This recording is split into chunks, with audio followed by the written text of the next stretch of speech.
Hello everyone, আসসালামু আলাইকুম। কেমন আছেন সবাই? তো রাত বাজে 11:30। বুঝেন, মানুষের পরাণ বলেই কথা। পরাণে যখন যা খুঁজে তা খেয়ে নিতে হয়। হায়াত মানুষ সবে আল্লাহর হাতে, কখন কে মারা যাবে কেউই বলতে পারে না। কারণ আসার 9 মাস টাইম থাকে যে আসতেছে, কিন্তু যাওয়ার কোনো টাইম নেই।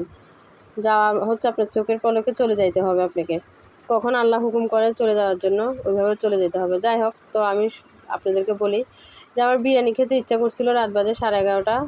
তো ফ্রিজে মাংস শেষ হয়ে গেছে, একটু করে মাংস ছিল। যেহেতু আমরা 2জন মানুষ খাবো, তো আমরা 2জন মানুষের আন্দাজে একটু করে মাংস ছিল, 1 কোট চাল দিয়ে বিরিয়ানিটা করলাম। তো আমি সব একসাথে এখানে মাখা দিলাম, একদম এখানে যা যা দেওয়া লাগে একটা বিরিয়ানি করতে, যেতটুকু মশলা প্রয়োজন অতটুকু দিয়ে মিক্স করে আমি 10 মিনিট এটাকে দমে রেখে দিলাম। 10 মিনিট ম্যাগনেট করে রেখে দিলাম। সরি, একটু ভুল বললাম। তো এই 10 মিনিট পর আমি হাঁড়িটা চুলায় বসিয়ে দিলাম।